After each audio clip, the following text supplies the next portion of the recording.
सयोनी घोष कुछ भी गाती रहे, लेकिन बात यह है कि परिवर्तन has arrived and BJP has revived. भय का भरोसे से अंत आधी आबादी नहीं किया है और पूरी माइनॉरिटीज बीजेपी के साथ है। और आज का मुसलमान जो है वो जागरूक हो चुका है। आज का मुसलमान जानता है कि उसे जातिवाद पे राजनीति नहीं करनी है, उसे अपने भविष्य को आगे बढ़ाना है। और जिस तरह से हमारे मुख्यमंत्री जी और प्रधानमंत्री जी के निर्णय हैं और जिससे मुसलमानों को लाभ हुआ है, ये देखते हुए आज बंगाल का फैसला आया है। और आज मुसलमान ये जान गया है कि उसका हक और उसके लिए बेहतरी किस में है। भारतीय जनता पार्टी के प्रदेश कार्यालय में हम पहुंचे हैं अल्पसंख्यक मोर्चा के बीच।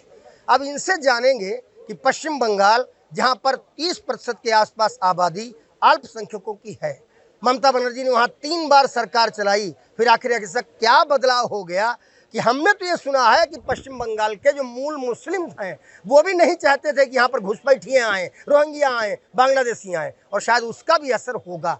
अदरवाइज इतना ही बड़ी प्रचंड जीत भारतीय जनता पार्टी को कैसे मिली है, पूछ लेते हैं।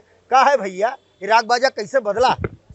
ये देखिए, भारतीय जनता पार्टी की नीति, भारतीय जनता पार्टी के जो कुशल नेतृत्व वहाँ था, और हमारे उत्तर प्रदेश की जो कहा जाता है कि 2017-2022 के चुनाव में जिन्होंने अहम भूमिका निभाई थी, माननीय सुनील बंसल जी और गृह मंत्री अमित शाह, जिनकी रणनीति की वजह से 2 साल पहले से ही पश्चिम बंगाल में चुनाव की रूपरेखा तैयार की गई थी। कार्यकर्ताओं का एक बड़ा जत्था लेकर वहाँ पर गए थे और ज़मीन पर उतरकर मेहनत किया था। इसके अलावा जो हमको जो 2 प्लस चीज़ें मिली वहाँ पर, एक संदेश खाली की वो घटना जिसमें महिला होते हुए भी महिला के बलात्कारियों को बचाने के लिए ममता बनर्जी जिस तरीके से सड़कों पर उतरी, जिस तरीके से उनका उत्साहवर्धन किया, जिस तरीके से उनको जमानत दिलाई, जो कुछ संभव हो सका ममता बनर्जी ने किया। और उसके बाद दूसरा ये रहा, वहाँ पर जो एक बाबरी मस्जिद बनाने की बात की गई, बाबर के नाम पर, आक्रांता के नाम पर, जो बड़ी मुश्किल से हिंदुस्तान में एक हिंदू मुस्लिम भाईचारे की जो बीच की दीवार थी उसको ख़त्म किया गया था सुप्रीम कोर्ट के निर्णय के बाद, यहाँ पर निर्माण हुआ था। और उसी चीज़ को दोबारा नफरत के रूप में वहाँ पर बुनियाद जो डाली जा रही थी बाबरी मस्जिद बनाने के लिए, जिसकी वजह से अल्पसंख्यक समाज भारतीय जनता पार्टी के साथ जुटा, क्योंकि उसको जो है वहाँ पर साफ सुथरा माहौल चाहिए था, विकास चाहिए था। और एक चीज़ और है कि यहाँ पर जो स्टार प्रचारक हमारे आदरणीय मुख्यमंत्री योगी आदित्यनाथ जी हैं, उनका भी अभी हो गया है कि वो ब्रह्मास्त्र के रूप में इस्तेमाल करते हैं। जहाँ पर चुनाव बिल्कुल हाथ से निकल जाता है तब उनका जो है रोड शो कराया जाता है, सभाएं कराई जाती है, मीटिंग कराई जाती है। तो ये सारी चीज़ें मिला जुलाकर भारतीय जनता पार्टी के लिए परिणाम है। क्या है, आपसे पूछ लेते हैं, क्या मुख्यमंत्री योगी आदित्यनाथ निश्चित रूप से एक ऐसा मटेरियल बन चुके हैं कि जहां जाते हैं कमाल कर देते हैं? हाँ, निश्चित तौर पे जिस तरह से 2017 में उत्तर प्रदेश में सरकार बनने के बाद जिस तरह से योगी आदित्यनाथ जी जिस स्टेट में जाते हैं वहाँ पर एक अपनी छाप छोड़ते हैं। जिस तरह भारतीय जनता पार्टी सबका साथ, सबका विकास और सबका प्रयास और सबके विश्वास के तहत पश्चिम बंगाल में ये फार्मूला ज़मीनी स्तर पर जिस तरह से ये राष्ट्रीय महासचिव सुनील बंसल जी ने, अमित शाह जी ने, नितिन नवीन जी ने और ओवरऑल जो प्रधानमंत्री नरेंद्र मोदी जी, जिनकी कला है जो विरोधियों को भी अपना बना लेते हैं, उनकी उसके निश्चित विकास की और जो संगठन की रणनीति थी वो पूरी तरह से कारगर हुई। और पश्चिम बंगाल के जो वहाँ पर अराजकता, जो माहौल ख़राब करना, मुस्लिम लोगों को बहकाना, भटकाना और उनके लक्ष्य से विहीन कर देना, इन सभी फैक्टर को देखते हुए मुस्लिम समाज ने भी बढ़ चढ़कर पश्चिम बंगाल में भारतीय जनता पार्टी को सहयोग किया। इसका नतीजा था कि आज प्रचंड बहुमत के साथ हम। ठीक बात है, हम आपसे पूछ लेते हैं, क्या वास्तव में पश्चिम बंगाल में स्थितियां इतनी बुरी हो गई थी कि ये मैंडेट जो है सरकार के सीधे सीधे विरोध में आया? निश्चित रूप से स्थितियाँ बहुत बुरी हो गई थी और जिस हिसाब से मुर्शिदाबाद की भी घटना और भी घटनाएं होके आ रही थी, एक संदेश दे की जाती कि आपसी सौहार्द और भाईचारा खत्म हो रहा था। अल्पसंख्यक होने के नाते मैं ये कहना चाहूँगा कि वहाँ पर हम लोगों की भी, जिस तरह से उत्तर प्रदेश में हम लोगों ने देखा कि अल्पसंख्यकों का कितना सुरक्षा, कितना अच्छा माहौल मिला, कितना जो भ्रम पहले हम लोग सोचा करते थे वैसा नहीं हुआ।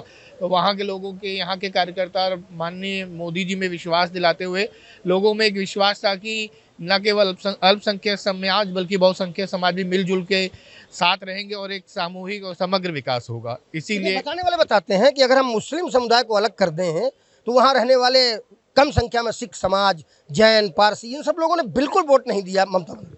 ऐसा नहीं है, जो सबकी विश्वास था, सबको ये उम्मीद थी कि भारतीय जनता पार्टी को इस बार लाना है और सबने, सिख समाज ने भी वोट दिया, जैन, पारसी और क्रिश्चियन सब ने बीजेपी को वोट दिया, लेकिन मतलब ममता बनर्जी से बिल्कुल अलग थी इस बार। जी बिल्कुल अलग थे, क्योंकि ममता बनर्जी की कुछ नीतियां कुछ ऐसी थी कि जहां पर लगता ही नहीं था कि हम लोगों के लिए एक अच्छा माहौल है। और जिस तरह से वहां पर अराजकता फैली हुई थी, इस अराजकता को रोकने का मन पहले से ही बना लिया गया था। ठीक है, आपसे एक बात पूछ लेते हैं, सयानी घोष हमने ये बात पूछी कुछ लोगों से, अभी उनके पास भी जाएंगे। सयानी घोष ने अपने स्टेज से गाना गाया कि हमार अमर हृदय माझे काबा और नयन मदीना, और उसके बाद मुख्यमंत्री योगी आदित्यनाथ पहुंचे। उन्होंने कहा ये बंगाल है, यहाँ के लोगों के दिल में काली रहती हैं, आँखों में विवेकानंद जी रहते हैं, रामकृष्ण परमहंस रहते हैं। तो क्या वहाँ पर सयानी घोष की गलती से ध्रुवीकरण हुआ? बेशक इस तरह से जो गाना गाया गया वो गलत था, और आज का मुसलमान जो है वो जागरूक हो चुका है। आज का मुसलमान जानता है कि उसे जातिवाद पे राजनीति नहीं करनी है, उसे अपने भविष्य को आगे बढ़ाना है।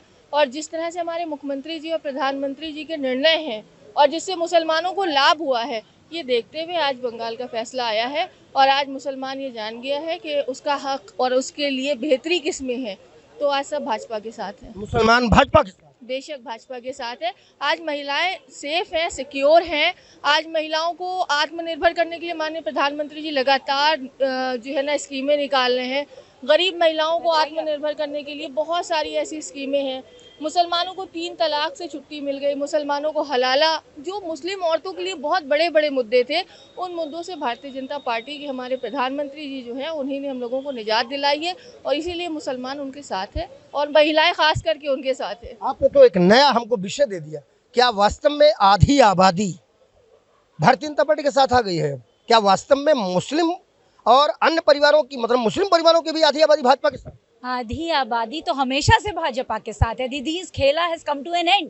दीदीज का खेला आधी आबादी की वजह से ही खत्म हुआ है। सयानी घोष कुछ भी गाती रहे, लेकिन बात यह है कि परिवर्तन has arrived and BJP has revived. भय का भरोसे से अंत आधी आबादी नहीं किया है और पूरी माइनॉरिटीज बीजेपी के साथ है। इसीलिए ये प्रचंड बहुमत ना केवल आपको बंगाल में, असम में भी, हर जगह भारत में दिखाई दे रहा है। और ये जो बेमौसम बरसात हुई है और कीचड़ आए, तो कमल खिलना तो निश्चित था। देन बेर गांदा मा माटी मानुस जय बोंगलान खेला होबे। खेला दी एंड होबे। BJP has arrived and lotus is blooming all over. यही 2027 का संदेश भी हो गया, बिगुल बच चुका है। फिर कमल खिलेगा 2027 में भी कमल खिलेगा। अभी से बता दे, अभी से बता दिया। आधी आबादी का ये दावा है, 2027 में कमल खिलेगा। और सयानी घोष का क्या? अमर हृदय माझे काबा नैनो मदीना। अमर हृदय गावे दी एंड। परिवर्तन परिवर्तन परिवर्तन। परिवर्तन तो हो गया है राहुल, और न तुम रोक पाए न हम, और न रोक पाई ममता दीदी। सवाल इस बात का है, जिन्होंने परिवर्तन कर दिया उनको क्या समझ में आया, देखना पड़ेगा। और देखो भैया, अगर अभी नहीं समझे तो आगे नहीं समझ पाओगे। राहुल हम अपना काम करते रहेंगे, लेकिन तुम्हारा काम तमाम हो जाएगा। नमस्कार।